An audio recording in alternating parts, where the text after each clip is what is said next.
오늘도 이 은혜의 보좌 앞에 오신 모두를 주의 이름으로 환영하고 축복합니다. 제가 영락교회 집회를 앞두고 도대체 영락교회가 어떤 교회인가 이렇게 한번 돌아보았습니다. 누구에게 묻지 않고 저 혼자 곰곰이 생각하는 가운데 하나님이 주신 마음이 있습니다. 그것은 뭔가 하면 영락교회 교우들에게는 하나님 앞에 특별한 감사가 있어야겠다 하는 생각이 들었습니다. 그 이유는 우리 한경진 목사님의 스피릿이 지금도 계속 이어져서 사회봉사나 군선교나 학원선교나 곳곳에 계속해서 그것이 초석이 되어서 확장되어진 거 참 감사하지 않을 수가 없습니다. 또 무엇보다도 감사한 것은 다른 것이 아니라 코로나 팬데믹으로 인하여서 영락교회가 어떤 교회인가가 여실히 드러났기 때문입니다. 제가 왜 이 이야기를 하는가 하면 코로나 기간을 통하여서 대부분의 교회들이 새신자 등록이 멈추다시피 했습니다. 그런데 제가 듣기로는 새신자 등록이 계속해서 이어졌고 또 대부분의 교회들이 온라인 사역으로 다 전환했지만 온라인에 참여한 숫자가 본교회 성도들 그 성도들도 채 들어오지 않은 가운데 있는데 영락교회는 오히려 그 기간을 통하여서 더 많이 확산되었다 하는 그러한 이야기를 들었습니다. 그리고 오늘 저녁 식탁 교제를 하면서 우리 장로님으로부터 이 팬데믹 기간에도 우리 교회는 더 예산을 증액했고 하나님이 은혜 주셔서 더 이렇게 풍성한 열매가 있었다 하는 그러한 소식을 듣게 되었습니다. 이것이야말로 온 성도들이 하나님 앞에 감사해야 할 일이 아닌가 하는 그러한 생각이 들었습니다. 왜냐하면 우리나라 교회 중에 이렇게 팬데믹을 통하여 팬데믹 기간을 겪으면서 새 가족이 더 등록했다, 또 온라인 성도가 늘었다, 그리고 예산이 증액하고 그 이상의 하나님의 은혜 부어주셨다, 그런 교회가 몇 교회나 되겠습니까? 이것은 하나님께서 영락교회 주신 특별한 은총입니다. 특별한 은혜를 주신 하나님 앞에 더욱 감사하는 성도 되시기를 바랍니다. 도정 안에 담쟁이라는 시가 있습니다. 저것은 벽, 어쩔 수 없는 벽이라고 우리가 느낄 때 그때 담쟁이는 말없이 그 벽을 오른다. 물 한 방울 없고 씨앗 한 톨 살아남을 수 없는 저것은 절망의 벽이라고 말할 때 담쟁이는 서두르지 않고 앞으로 나아간다. 담쟁이 하나는 담쟁이 잎 수천 개를 이끌고 결국 그 벽을 넘는다. 자, 오늘 본문의 말씀은 야곱이 생애 마지막 자리에 이르러서 자기 아들들을 불러다가 하나씩 축복하며 미래에 되어질 일들을 이야기하고 있는 말씀입니다. 그 가운데 함께 우리가 오늘 본문의 말씀은 요셉에게 주신 그러한 말씀이기도 합니다. 야곱은 요셉에게 축복하기를 요셉은 샘 곁에 무성한 가지라, 그 가지가 담을 넘었도다, 그렇게 유언을 합니다. 야곱의 유언처럼 요셉은 샘 곁에 무성한 가지였습니다. 무성한 가지는 결국 풍성한 나무를 이야기하고 있습니다. 열매가 풍성한 그러한 가지를 가진 사람이 요셉이었습니다. 그 가지가 크게 자라서 담을 넘었다고 말씀합니다. 이는 그가 끼친 영향력을 이야기합니다. 요셉은 작은 부족의 아들이었지만 애굽의 국무총리라는 그 생각도 못할 열매가 풍성한 포도나무 가지가 되었습니다. 자, 요셉의 인생 가운데는 많은 담들이 있었습니다. 하지만 그의 인생은 담 안에 갇혀 있는 것이 아니라 그 담들을 넘어 다른 사람들에게 유익을 끼치는 그러한 인생이었습니다. 하나님께로 받은 축복을 자신만 누린 것이 아니라 담을 넘어 다른 사람들에게도 나누어 주는 그러한 축복의 인생이었습니다. 이 밤 참여한 우리 모두에게, 하나님의 은혜를 사모하는 모두에게 이 담장을 넘어가는 그러한 가지가 되는 축복이 함께 하시기를 기원합니다. 자, 먼저 우리 본문 말씀 한 목소리로 22절 말씀을 같이 합독하겠습니다. 22절, 요셉은 무성한 가지, 곧 샘 곁에 무성한 가지라. 그 가지가 담을 넘었도다. 아멘. 자, 요셉은 샘 곁에 무성한 가지로서 그가 담을 넘었다고 했습니다. 그렇다면 요셉에게 있어서 어떤 담들이 있었을까요?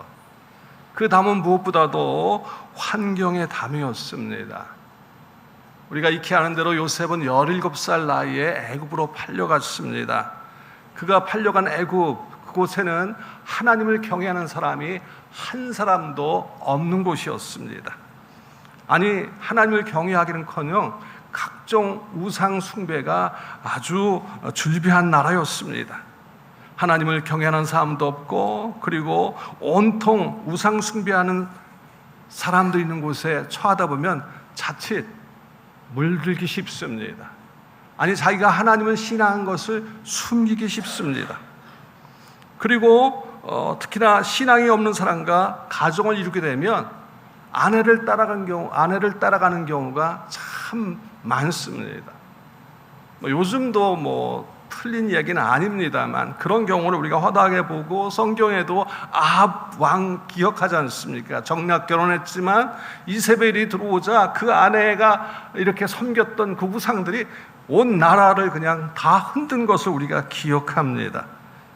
자, 요셉은 하나님을 경외하는 사람이 한 사람도 없는 그 환경에서, 또 아내가 이방 여인임에도 불구하고 그는 홀로 하나님을 신앙했습니다. 그리고 그는 주어진 때가 되면 때때마다 하나님을 드러냈습니다. 그가 감옥살이를 할 때 어떤 일이 일어났습니까? 술 맡은 관원장과 떡 맡은 관원장의 꿈을 꾸고 범인할 때 요셉이 그렇게 이야기하죠. 창세기 40장 8절 중반절에 이렇게 기록되어 있는데 한번 같이 읽어보겠습니다. 요셉이 그들에게 이르되 해석은 하나님께 있지 아니하나이까 청하건대 내게 이르소서. 아멘. 요셉은 그들에게 꿈을 해석하는 것은 내가 아니라 하나님께 달렸다고 하나님을 드러내고, 그리고 그들의 꿈을 해석해 주었습니다. 그 일이 있은 지 2년 후에 애굽왕 바로가 꿈을 꾸고 번민하죠. 애굽에 내놓으라 하는 사람들이 다 그 꿈을 해석하려고 했지만 도대체 그 꿈을 해석하는 사람이 없었습니다.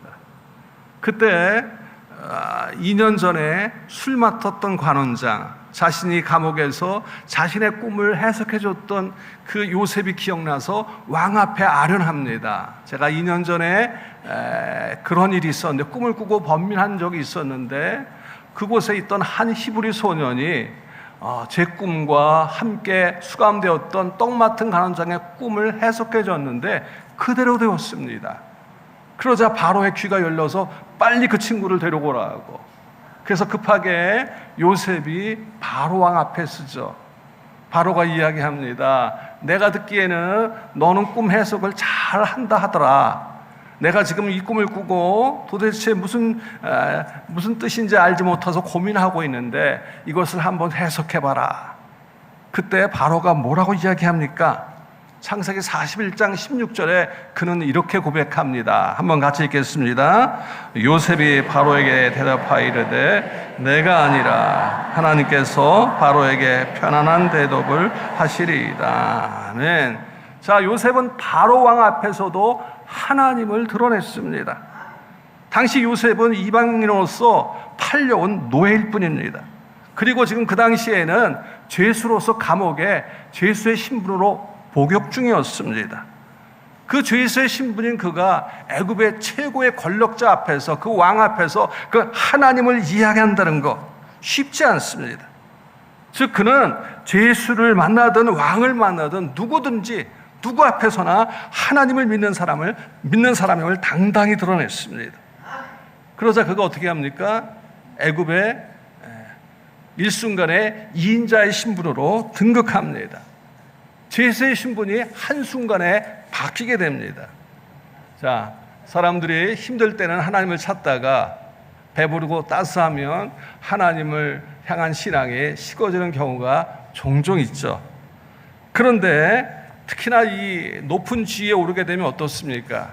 마치 자신의 능력이 있어서 그 자리에 오른 것처럼 자만하기 쉽습니다. 교만하기 쉽습니다. 하나님을 신뢰하는 것이 흐트러지는 경우가 있습니다. 그런데 요셉은 어떠합니까? 전혀 그런 모습을 보이지 않았습니다. 그는 계속해서 하나님을 신뢰하는 그 모습을 나타냈습니다. 환경에 동화되지 않았다는 얘기입니다. 훗날 형제들을 만나죠. 온 집안 식구를 애굽의 고센 땅에 이주시킨 후에 아버지가 세상을 떠날 때 형제들이 두려워합니다. 그때 요셉이 어떻게 합니까? 아닙니다. 형님들 걱정하지 마십시오. 제가 당신들을 돌보고 당신들을 이 땅에서 내가 반드시 책임질 것입니다. 그러면서 하나님을 그 가운데서도 드러내고 있습니다. 하나님이 당신들을 돌보실 거라고. 하나님이 당신들을 인도해낼 것이라고. 그러니까 요셉은 90여 년간 애굽 생활하면서 그 애굽의 환경에, 애굽의 문화에 그는 결코 동화되지 않았습니다. 그는 모든 환경을 뛰어넘었기 때문입니다. 오늘 우리가 잘 보는 TV 프로그램 중에 이런 프로그램 있죠. 동물의 왕국 있죠. 모두가 좋아하는 걸로 알고 있습니다. 아프리카 정글에 살고 있는 스프링복이라는 사슴 이야기가 있습니다.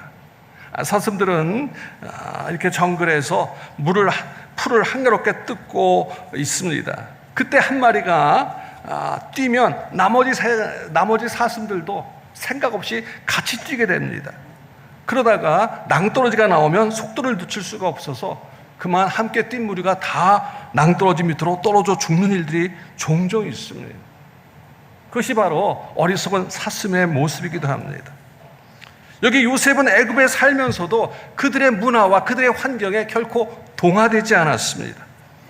그는 홀로 있으면서도 하나님 신앙을 결코 잃지 않았습니다. 요셉, 그는 환경의 담을 넘었습니다. 하나님께서 우리 한 사람 한 사람이 주어진 환경의 담을 넘어서기를 원하십니다. 또한 이 요셉에게 있어서 환경의 담과 함께 유혹의 담이 있었습니다. 그가 보디발의 집에 노예로 팔려갔을 때 얼마나 외로웠겠습니까? 그곳엔 자신이 아는 사람이 아무도 없었습니다. 뿐만 아니라 17살에 팔려가서 그 보디발의 집 가정 총무가 되었으니까 몇 년 지났을 겁니다.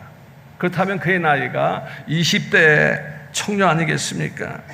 20대 청년이라면 육적인 욕구가 왕성할 때입니다. 그 외로움의 때에 자식의 눈짓하며 다가오는 그 안주인, 그것도 한두 번이 아니고 계속해서, 아니 나중에는 노골적으로 다가오는 그 여인을 그는 어떻게 합니까? 노골적으로 피해야 합니다. 유혹의 담을 그는 넘어가고 있습니다. 그러던 그가 어느 날 주인 보디발의 집안으로 들어가게 되죠. 마침 그 집안에 아무도 없었습니다. 보디발 아내가 이제는 완전히 그냥 옷을 붙잡고 노골적으로 유혹을 했습니다. 그런 상황에 자칫 무너지기 쉽습니다. 흐트러지기 쉽습니다. 하지만 요셉은 적극적으로 그 자리를 피하면서 그 유혹의 담을 넘고 말았습니다. 오늘 우리 모두 육을 지닌 인생지라 아무도 자기 자신을 믿을 수 없습니다.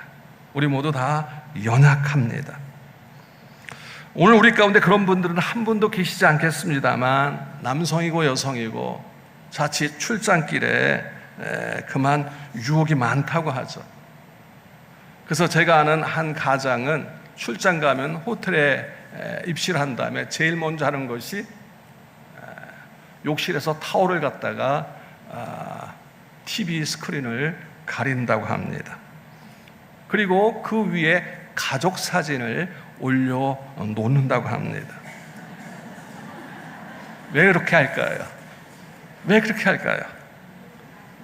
그것은 홀로 있을 때 자칫 마음과 생각이 엉뚱한데 빼앗기기를 원치 않기 때문이었습니다. 요즘은 사이버 공간에서 그야말로 쓸데없는 서치를 하다가 갑자기 문자나 아니면 페북에 다가오는 글이나 사진에 호기심을 가지고 클릭하다가 점점 유혹에 빠진 일들이 늘어나고 있습니다. 그 요셉은 외로운 가운데 있었지만, 여인의 유혹에 무너지기 쉬웠지만 그는 유혹의 담을 넘었습니다. 다시 말씀드립니다. 오늘 우리에게는 이 이성의 유혹뿐만 아니라 여러 가지 경제의 유혹이 있습니다. 또 어떤 이에게는 명예의 유혹이 있습니다. 또 어떤 이에게는 그 자리에 대한, 권세에 대한 유혹도 있습니다. 우리 주변에 보면 이 담들을 넘지 못하고 그만 이 담 앞에 무너져가는 이들이 있는 것을 봅니다. 하나님께서 우리 한 사람 한 사람이 우리에게 다가오는 어떤 유혹의 담이라도 넘어가기를 원하십니다. 이제 요셉은 환경의 담을 넘고 유혹의 담을 넘고 더 나아가 그는 감정의 담을 넘었습니다. 그는 17살에 그야말로 파란만장한 삶을 살았습니다. 그는 형들의 시기심 때문에 구덩이에 던져졌습니다. 구덩이에 던져진 것으로 끝난 것이 아니라 미디안 상인들에게 바로 인신매매 당했습니다. 그래서 애굽 나라로 이렇게 인신매매 당하였습니다.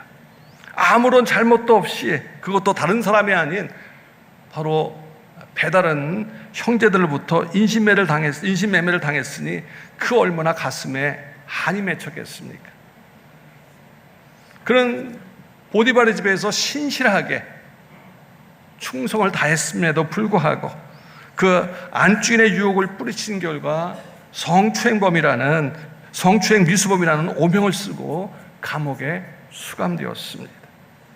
그가 뭔가 좀 허점이 있었다면 그런 오명을 쓴다는 거 당연지사로 받아들이겠지만, 그렇게나 충성하고 또 집주인과의 의리를 지키려다가 무고하게 감옥에 투옥되었습니다. 그러니 그의 마음이 얼마나 한이 맺히겠습니까? 그는 감옥에서 술 맡은 관원장, 꿈 맡은 관원장의 꿈을 해석한 결과 어떻게 됩니까? 나중에 이들이 복직하게 되죠.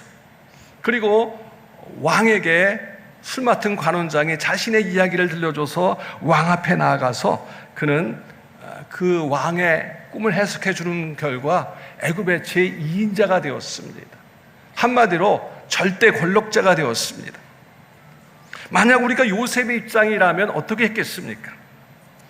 절대 권력을 가진 자리에 올랐는데 자신에게 억울한 누명을 쓴 그 보디발의 아내 어떻게 했겠습니까? 가만 두었겠습니까? 그리고 그 아내의 말만 듣고 자신이 충성을 다하여 섬겼던 그것은 알아주지 못하고 아내의 말만 듣고 자기를 감옥에 집어넣은 그 보디발에 대해서 어떻게 했겠습니까? 아마 그 속에 있던 분들을 그냥 다 뒷조사해서 집어넣었을 거예요. 그런 마음이 가득했을 거예요. 얼마든지 그럴 수 있었어요. 또한 어린 나이에 자신을 인신매매 이렇게 구덩이에 던져버리고 다른 나라에 인신매매 시켰던 그 이복 형제들, 그들이 애굽에 양식을 구하러 왔을 때 자신은 시침이 뛰고 그들에게 얼마든지 보복할 수 있었어요. 아니 실제로 요셉의 이복 형제들이 어떻게 합니까? 과거 자신들이 했던 못된 짓, 그것으로 인하여 요셉에게 보복당하지 않을까 두려움에 떨고 있었습니다. 하지만 요셉은 어떻게 합니까? 그 형제들을 용서합니다. 아니 더 나아가서 그들 형제들의 가정을 돌봐주었습니다. 이처럼 그는 감정의 담을 넘었습니다. 사실 죽을 지닌 우리 인생들은 자칫 감정에 이끌리기 쉽습니다. 오늘 우리 각자는 어떤가 한번 스스로를 보십시오. 나는 혹 내 품 안에, 내 속에 어떤 감정의 담이 아직도 이렇게 가려져 있지는 않는가? 오늘 우리 삶의 여정에 우리를 힘들게 했던 사람들, 그들에 대한 그 마음의 원한은 없는가 한번 보십시오.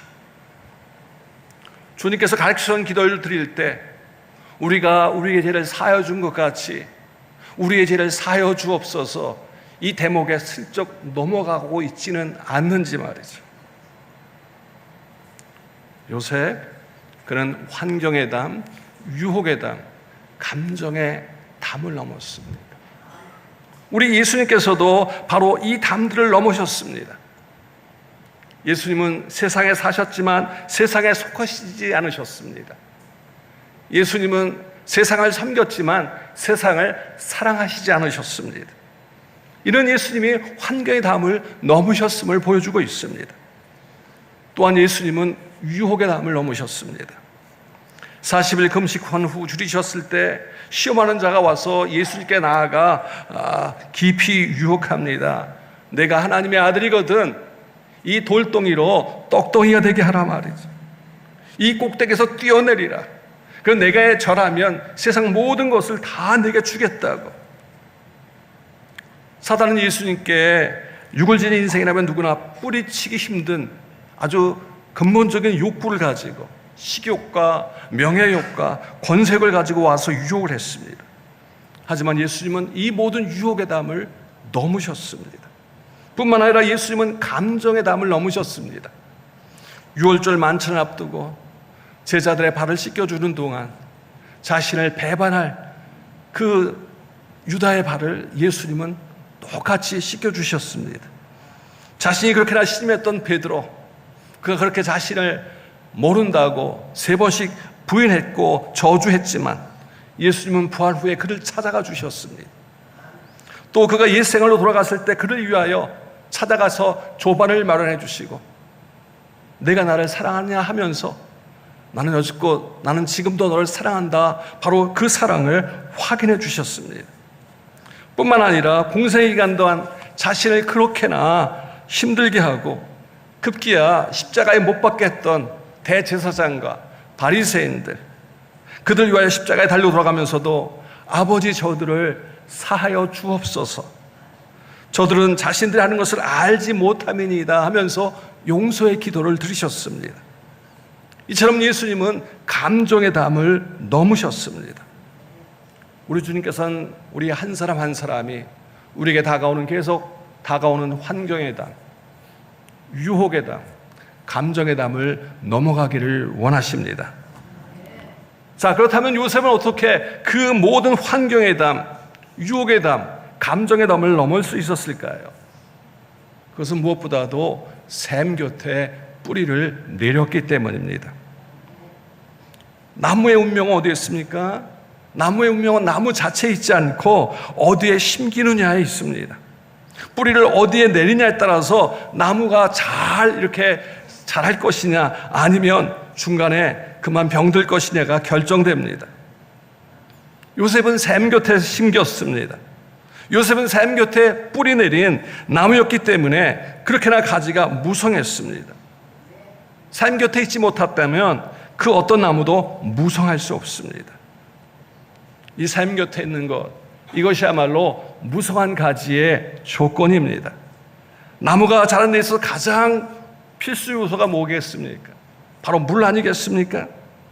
그래서 아무리 물이 없는 사막이라 할지라도 물이 있는 곳에 심겨진 나무는 바로 아무리 메말라도 자라는 것을 봅니다. 사막에 오아시스가 있는 것을 압니다. 그 삭막하고 그 황폐한, 하지만 곳곳에 보면 오아시스가 있어서 거기에는 나무가 있고 새들이 지저귀고 있습니다. 어떻게 사막에 그런 일이 있을 수 있습니까? 그 아래 물이 있다는 증거입니다. 물이 없으면 그런 일이 있을 수 없습니다. 나무는 물이 있어야 자랄 수 있습니다. 나무는 물가에 심기울 때 그때야 비로소 열매를 맺을 수 있습니다. 이에 대해서 하나님께서는 시편 기자를 통하여 다음과 같이 말씀하십니다. 우리 시편 1편 3절 말씀 한번 같이 읽겠습니다. 그는 시냇가에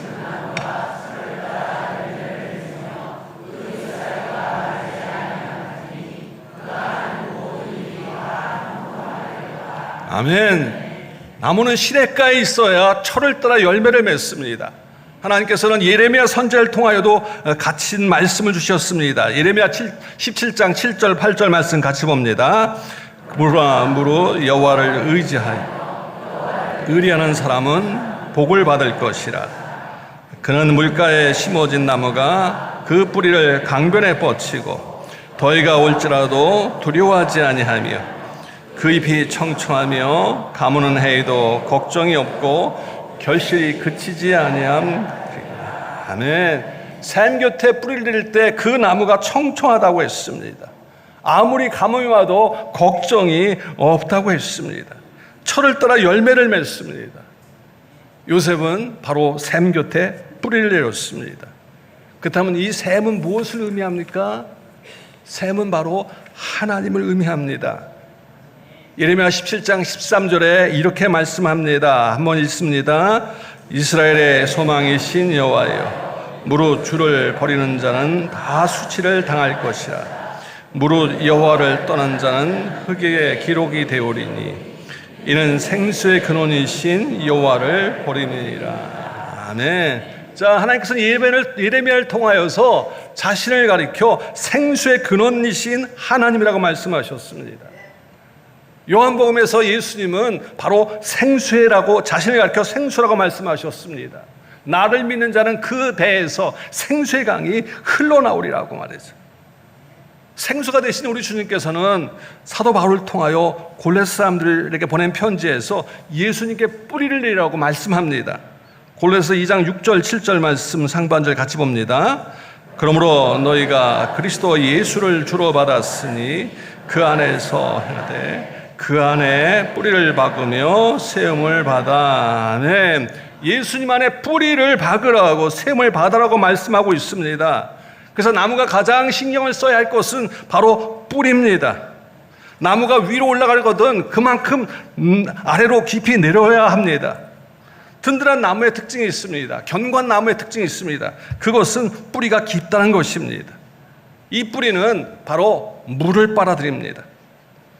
여러분, 포도나무 한 그루가 몇 송이의 포도를 맺을 것 같습니까? 포도나무 한 그루에 몇 송이를 맞을 것 같죠? 예, 일전에 2018년에 MBC 뉴스데스크에 다음과 같은 그 보도가 있었습니다. 전북 고창의 한 농가에서 말이죠. 포도나무를 심었는데 한 그루가 무려 4,500송이의 포도를 맺었다는 사실입니다. 사실인지 아닌지 나중에 여러분 확인해 보십시오. 한 그루의 포도나무가 4,500송이. 비결이 어딨냐? 물론 거름도 잘 줬지만 비결은 물을 포도나무에 직접 주지 않고 주변에다가 물을 주면 이 뿌리가 점점점 물을 찾아가다가 계속해서 확장됐다는 얘기입니다. 계속해서 물을 확장되다 보니까 그만큼 많은 포도송이를 맺혔다는 얘기입니다. 그렇습니다. 물을 빨아들이는 뿌리가 열매를 풍성히 맺을 수 있습니다. 요셉은 전능하신 하나님께 뿌리를 내는 것을 그의 삶의 목표로 삼았습니다.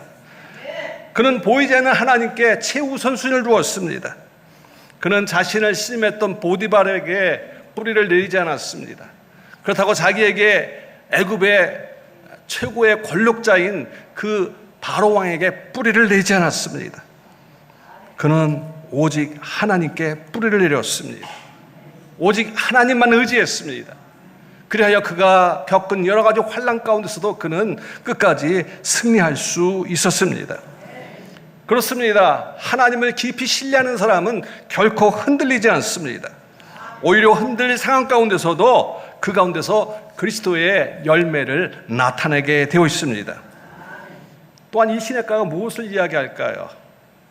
그것은 바로 은혜의 강가를 이야기합니다. 여러분, 은혜의 강가는 어디입니까? 오늘날 바로 교회를 가리키고 있습니다. 자, 우리 모두가 다 그런 경험을 했습니다. 코로나 팬데믹을 통하여서 모일 수 없게 되자 어쩔 수 없이 온라인 예배를 드리게 되었습니다. 그때 대부분의 사람들이 했던 고백이 있습니다. 교회를 지나가만 가도 교회를 보면 눈물이 난다고. 모두가 다 그런 고백을 했습니다. 그런데 온라인이 시작되면서 사람들이 거기에 익숙해지기 시작했습니다. 그러다 보니 아직도 온라인에서 헤어나지 못한 그 습관을 가진 사람들이 적지 않게 있는 것을 봅니다. 또한 이 코로나 팬데믹 기간 중에 적지 않은 사람들이 모 선교회에 기도회에 접속해가지고 그것을 퍼날리기 시작했습니다. 제가 그것을 굳이 이야기하지 않겠습니다. 제가 섬기는 교회에서도 교우들 사이에 그것이 퍼지는 것을 보고 당부를 했습니다. 문제가 있습니다. 교우들이 반발했습니다. 아니 이렇게 은혜스러운데, 아니 24시간 기도회를 하는데 왜 이것을 보지 못하게 하냐. 근데 얼마 전에 그 선교회의 대표가 어떤 사람인지 그 정체가 밝혀졌습니다. 그제서야 사람들이 자신들이 잘못되었구나 하는 것을 깨닫게 된 것을 봅니다. 그렇습니다. 무성한 가지는 샘 곁에 있어야 합니다. 교회를 중심으로 한 사람, 이 사람은 무성한 가지로서 모든 담을 넘을 수 있습니다. 제가 아는 한 자매가 있습니다. 선교단체에서 오랫동안 생활했습니다. 선교단체의 약점 중에 하나가 뭡니까? 교회론이 없습니다. 그저 주일날 교회 가기도 하고 안 가기도 하고 이 교회 저 교회 떠돌아다니기 일쑤였습니다. 근데 그 자매가 어느 목사님의 설교를 통역하다가 이런 말씀을 받았습니다. 교우는 반드시 소속 교회가 있어야 된다고, 뿌리를 내려야 한다고. 그렇지 않고 이것저것 다니는 사람, 그 사람에게는 열매를 기대할 수가 없다고. 그 말씀이 그 자매에게 레마로 들렸습니다. 그래서 그 주에 바로 한 교회에 등록하고 그곳에서 섬기기 시작했습니다. 나중에 그곳에서 좋은 배필을 만나 가정을 이루고 지금은 열매가 풍성한 삶을 살아가는 것을 보고 있습니다. 그렇습니다. 삶 곁에 뿌리를 내리기 위하여 철저히 교회 중심으로 믿음 생활 하시기를 바랍니다. 또한 이 시냇가는 하나님의 말씀을 묵상하는 삶을 뜻합니다.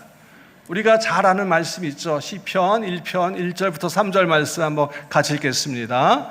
복이 있는 사람은 악인의 길을 따르지 아니하며 죄인들의 길에 서지 아니하며 오만한 자들의 자리에 앉지 아니하며 그 율법을 주야로 묵상한도다. 그는 시냇가에 심은 나무가 철을 따라 열매를 맺으며 그 잎사귀가 마르지 아니함 같으니 그가 하는 모든 일이 다 형통하리로다. 아멘. 복 있는 사람은 시냇가에 심은 나무처럼 철을 따라 과실을 맺는 사람인데, 이 사람이 어떤 사람이니까 바로 하나님의 말씀을 묵상하는 사람이라고 했습니다. 하나님의 말씀을 묵상하고 하나님의 말씀 앞에 늘 뿌리를 내리고 있는 사람, 이 사람이 바로 주님이 원하시는 열매를, 풍성한 그 열매를 기대할 수 있습니다. 제가 목회한 지 이제 꽤 시간이 흘렀습니다. 지금까지 보아온 교우들의 모습이 있습니다.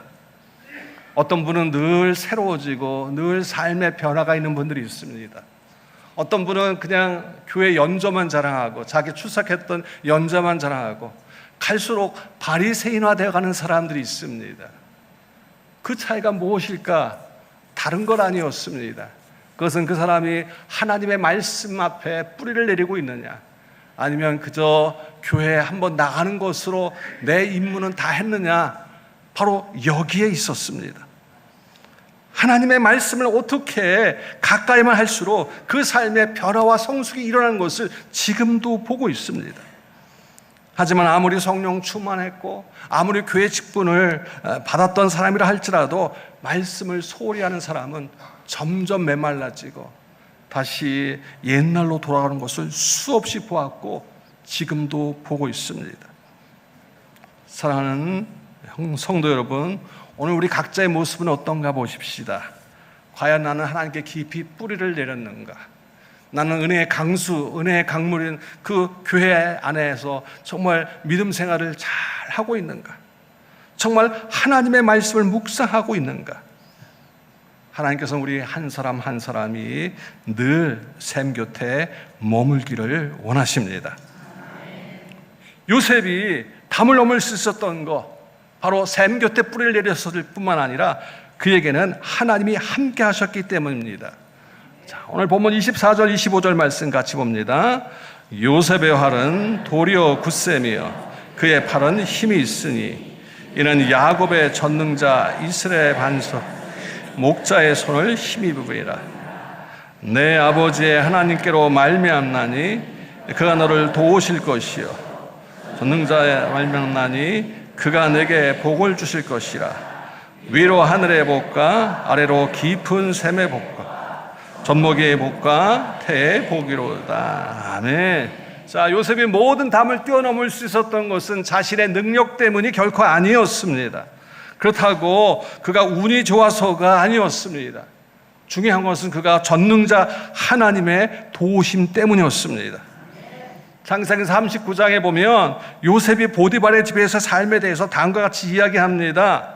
요셉이 자기의 집과 그의 모든 소유를 주관한 때부터 여호와께서 요셉을 위하여 그 사람에게 집에 복을 내리심으로 여호와의 복이 그의 집과 밭에 있는 모든 소유에 미쳤다고 했습니다. 또한 창세기 39장에도 여호와께서 요셉과 함께 하시고 그러다 보니 간수장에게 은혜를 받게 하셨습니다. 뿐만이 아닙니다. 여호와께서 요셉과 함께 하셨기에 바로 그를 범사에 형통하도록 역사해 주셨습니다. 그렇습니다. 그는 운이 좋아서가 아니었습니다. 그의 능력이 많아서가 아니었습니다. 전적인 전능하신 하나님이 함께 하셨기 때문이었습니다. 이는 모두에게 오늘날도 적용되는 말씀이기도 합니다. 아무리 날고 긴다 할지라도 하나님께서 축복해 주시지 않으면 그 사람은 언제 무너질지 모릅니다. 반면 하나님이 함께 하시면 지금은 변변치 못한다 할지라도 그 사람은 반드시 일어나게 돼 있습니다. 다시 말씀드립니다. 한 인생이 흥하고 또 망하는 이유는 하나님과의 관계가 지금 어떻게 세워졌느냐에 달려 있습니다. 많은 경우 죄로 말미암아 하나님과의 관계가 단절되어서 점점 메말라가는 사람도 있습니다. 왜? 죄는 하나님과의 관계를 단절시키기 때문입니다. 누구든지 죄 가운데 있는 사람 하나님이 함께 하실 수 없습니다. 하나님이 함께 해 주셔야 그는 하나님의 은총을 누릴 수가 있습니다. 나무가 아무리 크고 좋게 보여도 샘물 곁에서 멀어져 있으면, 떨어져 있으면 점점 시들고 마침내 말라 죽습니다. 가지가 무성하게 뻗지 못합니다. 마찬가지입니다. 아무리 착한 성품을 가졌다 할지라도 하나님과의 관계가 바로 세워져 있지 않다면, 그가 죄의 가지를 쳐내지 않는다면 그 인생은 열매를 기대할 수 없습니다. 점점 메마르게 되어 있습니다. 그러기에 죄의 문제는 해결되어야 합니다. 죄의 문제 해결은 오직 예수님의 십자가의 대속을 믿음으로 가능합니다. 우리가 그 십자가의 대속을 받고 하나님과의 관계가 그때 비로소 회복될 때 그 사람은 하나님의 자녀로서 하나님의 백성들이 누릴 수 있는 은총의 자리에 들어설 수 있습니다. 바로 그러한 자리에 있을 때 하나님과의 관계가 회복될 때 사람과의 관계도 회복되고 또한 물질과의 관계도 회복됩니다. 이 원리를 잘 나타내는 성경 구절이 있습니다. 우리가 좋아하는 요한 3서 2절 말씀이죠. 한번 같이 고백합니다. 사랑하는 자여, 내 영혼이 잘된 같이 내가 범사에 잘되고 강건하게 내가 간구하노라. 아멘. 예, 영혼이 잘되면 범사가 잘되고 강건하기를 구한다고 했습니다. 그래서 오늘 우리가 가장 신경 써야 할 부분은 하나님과의 관계, 영혼이 잘 되는 것, 이것을 먼저 바로 신경 써야 합니다. 그때 풍성한 삶으로 나아갈 수 있기 때문에 그렇습니다. 바로 영혼이 잘 된 사람 속에 하나님이 함께 해주시기 때문에 바로 우리에게 그 말씀을 주시고 있습니다. 이것이 바로 요셉의 삶이 우리에게 보여주는 이야기이기도 합니다. 그가 노예 자리에 있었음에도 불구하고 그는 오히려 더 잘 됐습니다. 오히려 그것이 전화위복이 되었습니다. 이것이 바로 하나님을 사랑하는 자에게 모든 것이 합력하여 선을 이루신다는 말씀이 바로 그의 인생 가운데 이루어졌습니다. 사랑하는 성도 여러분, 우리 모두는 한계를 지닌 인생들입니다. 한계에 직면할 때가 참 많이 있습니다. 우리의 능력으로 뛰어넘을 수 없는 담들이 참 많이 있습니다. 그러나 하나님이 함께 하실 때 우리 앞에 아무리 커다란 산 같은 담들이 놓였다 할지라도 반드시 그 담을 뛰어넘을 수 있는 하나님은 은혜를 오늘도 베풀어 주십니다. 자, 구체적으로 하나님께서는 요셉에게 그가 물가에 뿌리를 내렸을 때 요셉에게 주신 축복이 있습니다. 그 축복은 다른 거 아닙니다. 그의 인생이 자기 자신이란 담을 넘어서 그의 가족에까지 닿았습니다. 무슨 이야기입니까? 가나안 땅에 7년 흉년이 들어왔을 때 모두가 다 어려운 가운데 있을 때 그의 형제들도 애굽에 양식이 있다는 소식을 듣고 그곳에 찾아왔죠. 그는 얼마든지 자신을 힘들게 했던 그 형제들, 그들을 외면할 수 있었습니다. 하지만 외면하지 않았습니다. 적극적으로 그 가족에게 기근을 피할 수 있도록 양식을 내줄 뿐만 아니라 그의 집안을 전체를 고센 땅으로 이주하여 함께 하도록 했습니다. 바로 요셉 한 사람을 인하여 이와 같은 은혜가 그 집안에 있었습니다. 뿐만 아닙니다. 요셉의 가지는 가정이란 담 안에만 있지 않았습니다. 가정을 넘어서 그가 속한 일터에까지 닿았습니다. 요셉은 인시매매의 소문에 의해서 바로 왕의 시대장인 누굽니까? 보디발의 집에 팔려가 종살이를 하게 되죠. 그때의 모습을 창세기 39장에 보면 보디발이 요셉에게 자기 집과 그 모든 소유물을 주관하게 한 때부터 여호와께서 요셉을 위하여 그 애굽 사람의 집에 복을 내리심으로 여호와의 복이 그의 집과 밭에 있는 모든 소유에 미쳤다고 했습니다. 그러니까 요셉의 무성한 가지는 자기 집안에만 머문 것이 아니라 그가 하는 일터에 다 미쳤다는 이야기입니다. 심지어 그가 복역했던 감옥에도 바로 하나님의 은혜가 임했습니다. 그래야 요셉에게 전옥은 그의 모든 것을 책임지게 했고 나중에 어떻게 합니까? 그 자리에서도 요셉은 형통하게 되었습니다. 우리에게 잘 알려진 이화여자대학교 초대 총장 창설한 김한란 박사의 숨겨진 이야기가 있습니다. 그가 이화여고를 졸업할 즈음이었습니다. 어느 날 채플에 한 목사님이 오셔서 십자가에 대한 설교 말씀을 선포하셨습니다. 이상하게도 그 김한란은 그 설교에 주님의 사랑으로 뜨거워졌습니다. 그날 밤 김한란 씨는 밤을 새워 기도하는 중에 이 소리가 안 들려야 하는 음성을 듣게 됩니다. 자세히 귀를 기울여보니까 여성의 울음소리였습니다.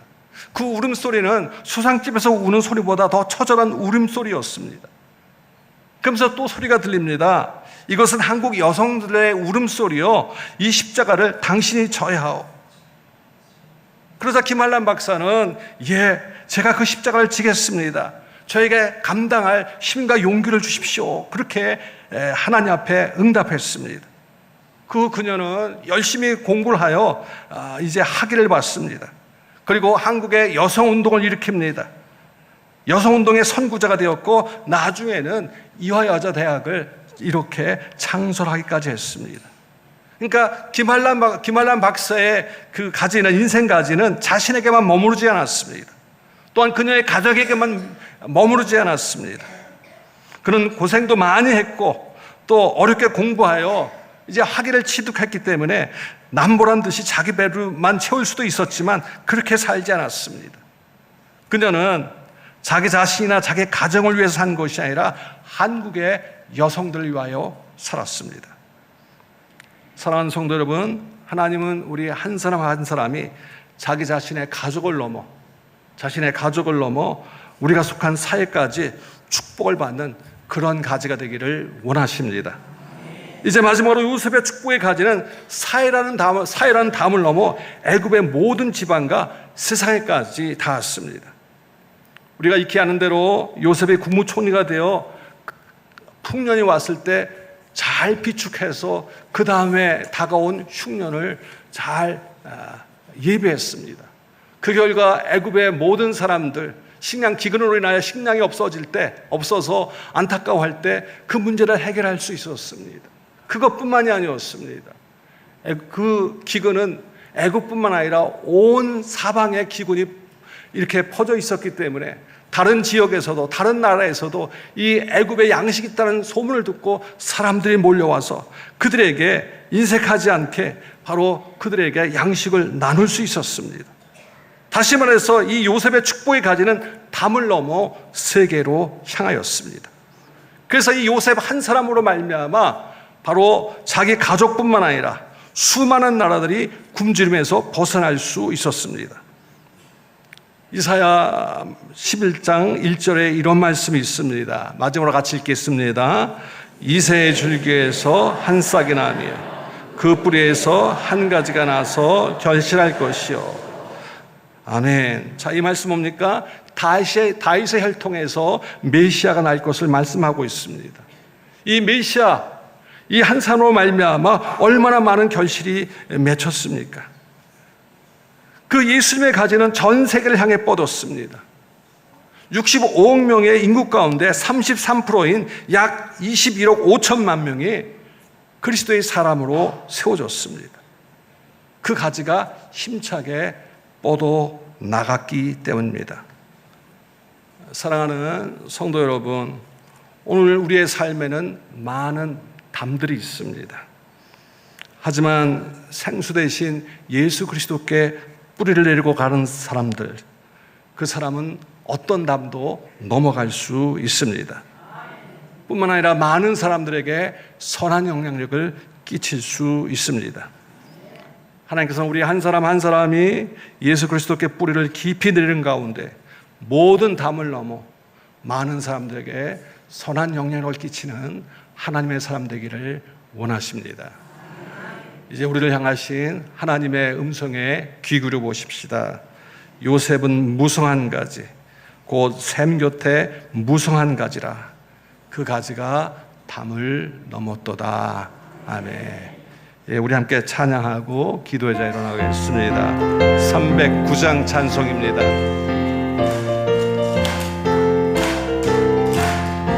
마른 내 영혼 주가 이미 허락 귀한 영생 수여 갈망합니다.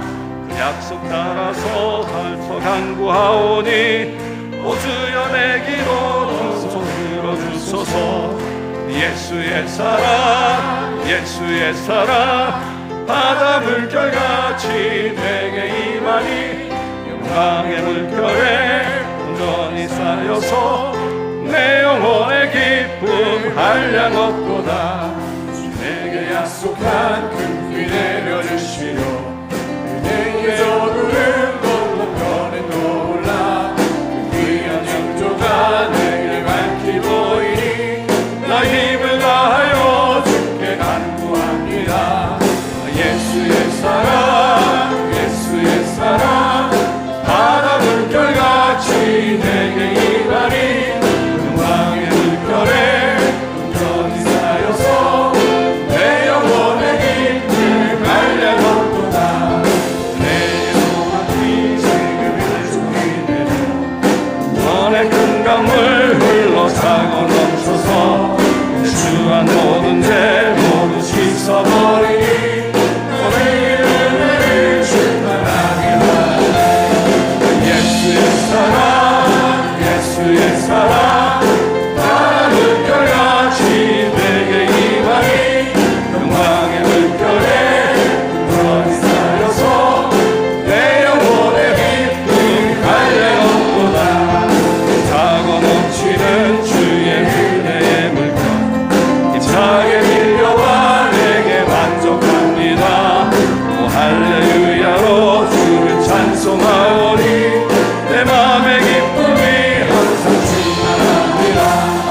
예수의 사랑 예수의 사랑 바다 물결같이 내게 임하니 영광의 물결에 온전히 쌓여서 우리 다시 한번 목마른 내 영혼, 마른 내 영혼 주가 이미 허락한 귀한 생명수여 갈망합니다.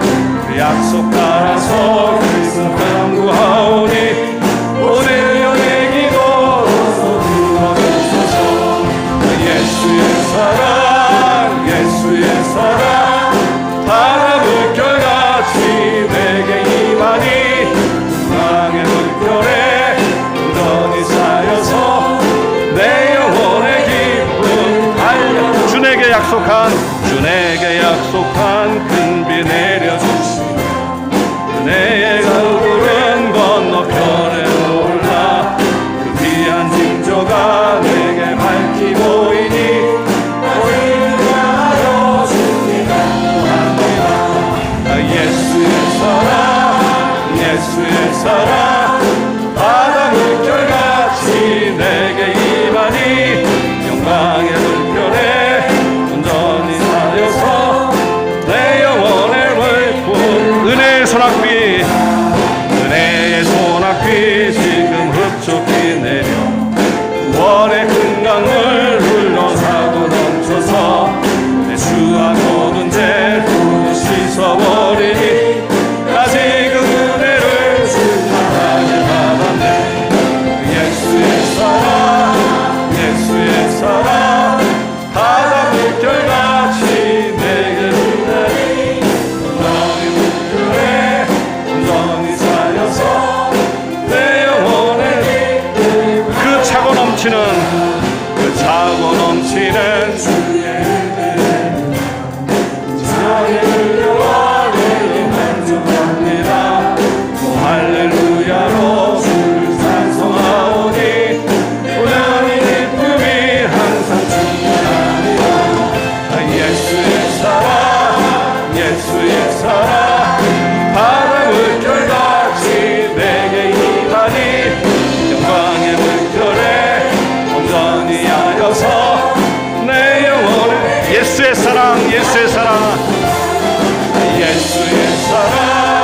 예수의 사랑 바다 물결같이 내게 임하니 영광의 물결에 온전히 쌓여서 내 영혼의 기쁨 한량없도다. 이 시간 우리 말씀 붙들고 기도의 자로 나가십시다. 오늘 우리 각자의 모습은 어떤가 보십시다. 인생의 여러 담을 넘어가지 못하고 담 안에만 머물러 있지는 않은가 보십시다. 과연 나는 샘 대신 우리 주님께 뿌리를 깊이 내려가고 있는가? 나는 말씀 앞에 날마다 깊이 나아가고 있는가? 아니면 점점 바리새인처럼 형식화된 고착화된 그러한 명목상의 그리스도인의 모습은 아닌가 보십시다. 이 시간 기도하면서 하나님, 내가 더 하나님을 의지하며 예수님께 뿌리를 내리길 원합니다. 은혜의 강가로 허락하신 이 영락 하나님의 교회에서 더 은혜의 강수를 깊이 마시며 더 깊이 내려가겠습니다. 더 하나님의 사람으로 세워지겠습니다. 그래서 나만이 아니라 나를 넘어 우리 가족, 우리 집안, 우리 사회를 넘어 하나님 나라를 향하여 계속 뻗어가는 하나님의 사람 되겠습니다. 우리 말씀 시작하면서 우리 다 같이 기도해 나가겠습니다. 하나님 아버지 감사합니다. 이 밤 시간 말씀을 통하여서 우리가 어떻게 살아야 될 것인가 주님이 깨워주셨습니다. 하나님, 정말 우리 각자의 삶에 전에 많은 담들에 막혀서 내 자신만 알고 하나님 뻗어나가지 못하고 점점 메마른 가운데 있었습니다. 하나님, 생수의 그런 대신 하나님, 생수가 되신 예수님께 깊이 뿌리를 내리는 가운데 점점 아버지 하나님 뿌리를 깊이 내려가고 점점 아버지 열매는 인생에 나갈 수 있도록 주여 인도하여 주옵소서. 우리 아버지 다시금 기도합니다. 하나님 앞에 아버지 말씀 앞에 더 깊이 나아가 내 삶이 점점 예수를 닮아가게 하시고 점점 아버지 하나님 그리스도의 성품의 열매들이 우리 가운데 나타날 수 있도록 주님 역사하여 주옵소서. 하나님, 내 자신만 알던 이기적인 자리에서 이제는 아버지 내게 주어진 삶의 자리에서 하나님 선한 영향을 끼치는 하나님의 사람들로 모두 나아갈 수 있도록 주님 인도하여 주옵소서. 아버지, 그래서 점점 아버지 우리 삶 속에 하나님 원하시는 아버지 특별히 나타나 하나님을 주시옵소서. 많은 사람들이 우리 그러한 인생의 자리에 모두 설 수 있도록 주님 인도해 주시기를 원합니다. 우리 하나님의 인도해 주옵소서. 우리 하나님 인도해 주시기를 원합니다. 하나님의 아버지 나를 이렇게 인도하셨습니다. 주님의 내 인생을 이렇게 이끄셨습니다. 놀라운 고백들이 우리 가운데 나타나고 하나님의 은혜가 새롭게 하여 주님의 아버지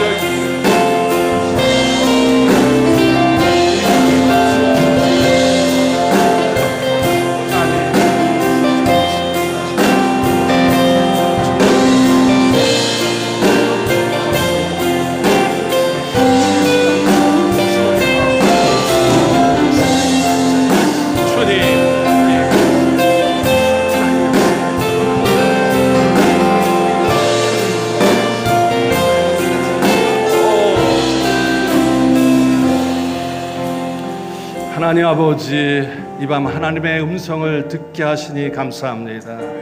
우리 삶에 다가오는 많은 담들이 있습니다. 결코 위축되지 않게 하시고 결코 무너지지 않게 하시고 요셉처럼 이 담장을 뛰어넘는 우리 모두 되게 하옵소서. 날마다 생수 되신 예수님께 뿌리를 깊이 내리게 하시고 계속 말씀과 함께하는 가운데 예수님의 성품을 닮아가게 하시고 우리가 예수님의 아름다운 포도나무가 되어서 아버지 진정 우리 개인뿐만 아니라 가족뿐만 아니라 이 사회에 하나님 나라를 향하여 계속 뻗쳐나가는 선한 영향을 끼치는 하나님의 사람들 다 되게 하옵소서. 이 모든 말씀 우리 주 예수 그리스도의 이름으로 기도드리오며 지금은 우리 주 예수 그리스도의 은혜와 우리 하나님 아버지의 지극하신 사랑하심과 성령님의 교통하심이 말씀을 받고 날마다 샘 곁에 뿌리를 내려 담장을 넘어가는 인생 되겠노라고 결단하는 주의 모든 자녀들 가운데 영원히 함께 하시기를 축원하옵나이다. 아멘.